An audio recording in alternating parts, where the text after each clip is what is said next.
So since we Yeah, last spoke, what's happened? I went down the freelance route. So since we last spoke, we I had gotten like several interviews through you. I think we went through one with Sketch. I went through several interviews and I got them so quickly. I had gotten down to the point where I was like, second or third already interview, at least, already talking to like the direct hiring managers. And everything went well.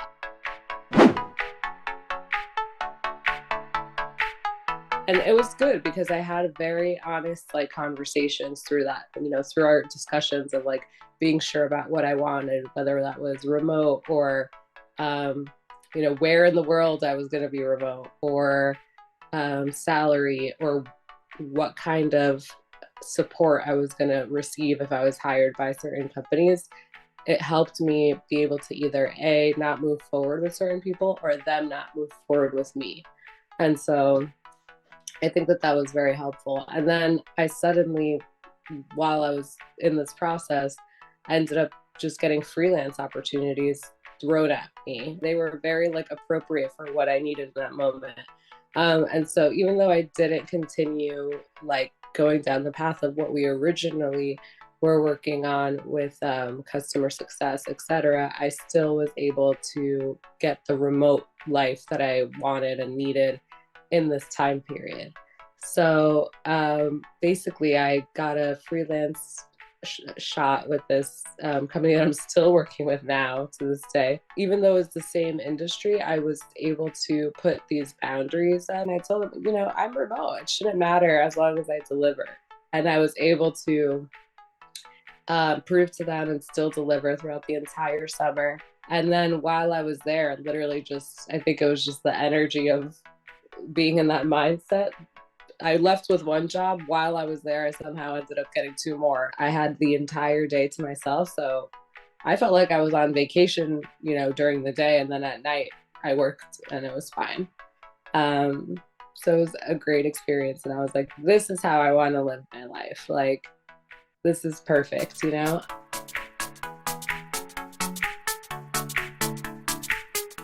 It was the tools that like I set up for myself, like how I was speaking to people in interviews, how my resume was set up, how I was letting them know like what my like, what do we call them, non-negotiables, I think we called them. It worked out. Even all of the process that we went through together, making those cover letters, having that sheet of potential, jobs or organizations that I would want to apply to has helped me in my UX homework. What do you not like about your jobs now, like, or your career path?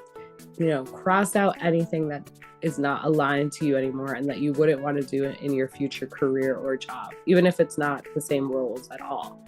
And you had to like kind of deep dive through your resume, and it was almost like going through our process again in it, but in a different way. It's so great that you got to go to Spain like so soon after, and actually, like, yeah, and the freelancing opportunities coming around so easily because you put the groundwork in, and I imagine because you were transmitting this energy of like confidence and being assured of what you wanted as well. Like, did you feel that? I guess the energy like being transmitted. Oh, 100%, like 100%. I just kept thinking about like, what are my non-negotiables? What are my non-negotiables? And like, if, and that was even in the interview process before the freelance stuff came around, because there's companies that they're like, oh, you can be remote, but they were like, but you need to be available and you need to live within the tri-state area. Like, do you live close to Pennsylvania? And I was like, I don't want to go to Pennsylvania, even if it's once a year. you know? I'm like, I live close to Pennsylvania, but that's not the plan. That's why I'm talking to you about remote. I think that before I used to be a little bit more like coy in interviews. And you know, if somebody asked you a question and maybe they were hoping or expecting to hear a certain response in a certain type of way because they're the interviewer and you're the interviewee, and how lucky are you to be interviewed by them, and you kind of have this persona that you put on that's like appeasing or like amenable. And I kind of just threw that away because I was like, no, this is what I want. Like, I'm going to be confident and confident and just go with my non-negotiables. And that helped me get through things faster, and then can maintain that confidence for like when people actually gave me the responses that I wanted, and like continue that conversation on. I mean, I'm telling you, I got the 2 other jobs when I was already out of the country. So I was like, I don't know how that happened, but What has that meant for you in terms of what your life was like before, and what your life was like when you moved to Spain? oh my gosh, Michelle. I woke up every day so happy. I woke up every day and I felt like I was in like a fairy tale, because I couldn't believe that people were sending me messages, on Instagram being like, wow, you're on a long vacation. And I'm like, no, I work every day.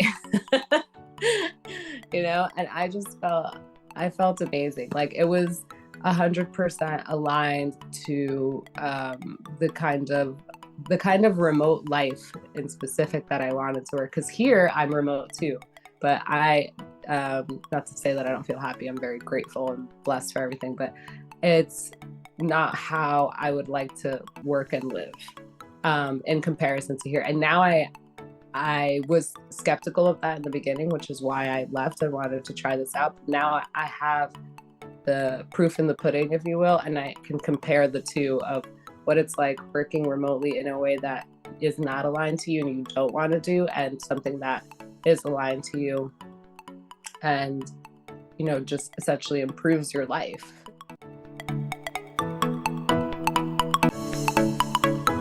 I learned essentially that I don't mind waking up early. I'm not a person who sleeps in until 12 p.m. or anything like that, but something that's not aligned to me is waking up at 7 or 8 in the morning and you already have messages in your inbox and people slacking you and people trying to call you for an early morning meeting, and your mind hasn't woken up and adjusted to the fact that it's in a new day. You haven't had any moments of like peace for yourself.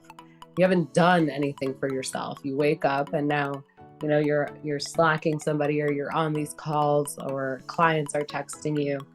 And the next thing you know, you're just like in work mode and you're making the coffee while you're talking to these people, etc.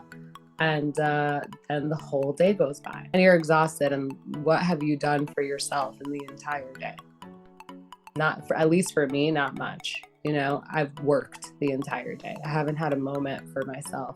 Whereas like over there, and the way that I was working, I would wake up still, 8 a.m. or so. But I had the time to sit down, to think, to absorb, that it was a new day, meditate, eat my breakfast in peace, sit down, make the breakfast, eat, take a walk, go to the beach, go to a museum. And then as long as at 3:30 p.m. I was connected to my phone or my computer, I sat down and I was ready to take in all of these people's energy that just started to bombard me with emails or Slacks. And it wasn't as overwhelming because I had already taken time to do something and spend time with myself and for myself for the whole day, that I didn't even mind doing it from 3:30 till 10 o'clock at night, because I was prepared for it, like mentally and physically. And so it was just great. It just made me understand that it's not the work really that bothers you as much as the lifestyle, right?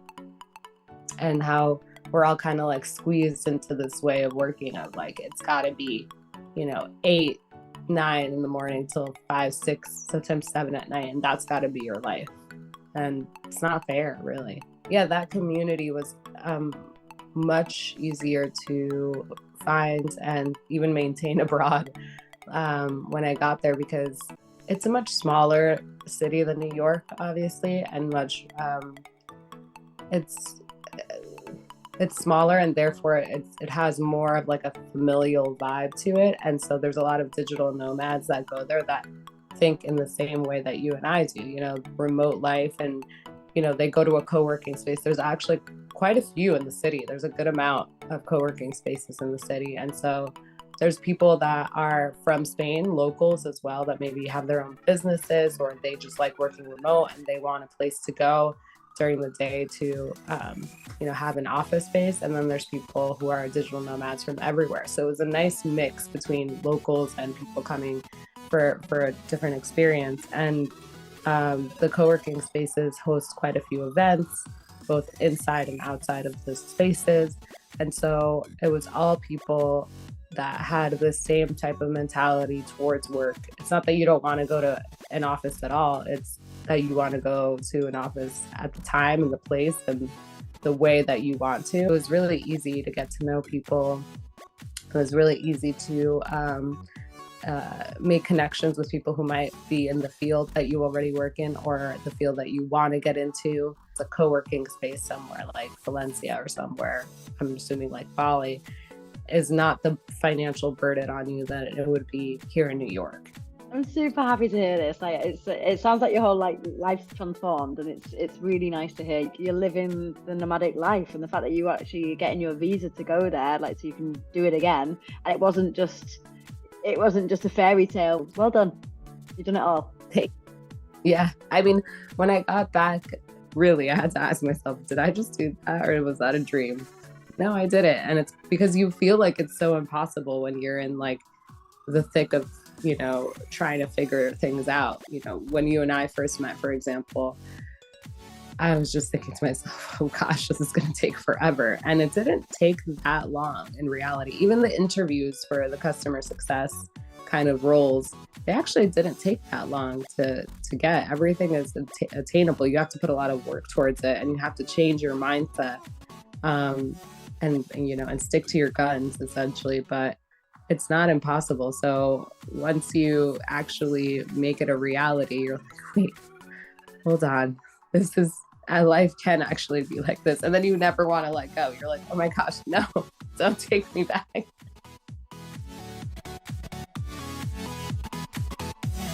People get scared, and I just tell them, they're like, well, can I get, what did the girl ask me the other day? She goes, well, how long can she guarantee me a job? And I said, she can't guarantee you a job. That's on you.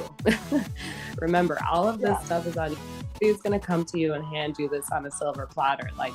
They can only give you the tools, just like everything else in life. So if you want this, you have to work towards it. But it's definitely worth the investment, because it's just like a trainer. If you go to a trainer, you can't tell them, how skinny are you going to make me, or how toned are you going to make me?